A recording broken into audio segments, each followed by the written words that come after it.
Australia has suffered its deadliest day of the pandemic. A record 15 deaths from COVID-19 have been reported, including a man in his 30s. Victoria has also reported a record rise of 725 new infections, triggering tighter curbs across the state. In addition to non-essential businesses shutting down from tonight, there will also be a ban on elective surgery to free up medical resources. When you look at today's numbers, and they do jump around from day to day, but the notion of more than 700 cases, that is not sustainable. We need to drive those numbers down. New South Wales and Queensland are now tightening border controls, and Queensland will ban all visitors from New South Wales and the Australian Capital Territory, not just those from hotspots.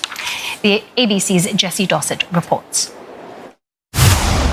Screened, their stories interrogated. For passengers from Victoria, these are their first moments in Sydney, and until now the New South Wales government insisted this operation was enough to protect the state from the worsening crisis in Melbourne. If there are new circumstances that are presented to us, we will do what it takes to keep New South Wales safe. On Australia's deadliest day during the pandemic, the Premier has decided those arriving from Victoria must quarantine for 2 weeks in a hotel, like international travellers. The changes don't apply to residents in border communities. But flights from Melbourne to regional New South Wales will be cancelled and the definition of an essential worker tightened. Anybody who thinks they're going to sneak in through the airport can forget it.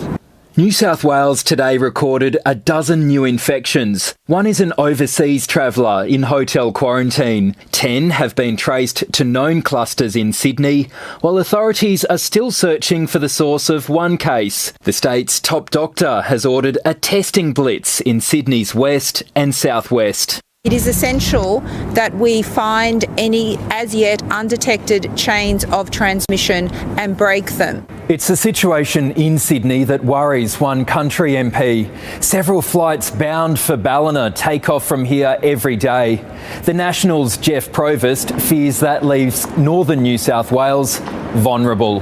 There appears to be no health checks on those flights, and people can fly in from various hotspots here in Sydney unchecked. The whole state is a threat, according to the Queensland Premier. She's already shut Sydney-siders out, and a week on, Anastasia Palaszczuk is closing the border to the rest of New South Wales, plus the ACT. This is a life and death situation here. That's a decision they've taken, and that's it. I have nothing to add really to that. Yet again, Gladys Berejiklian says Queensland didn't tell her government about the latest border closure.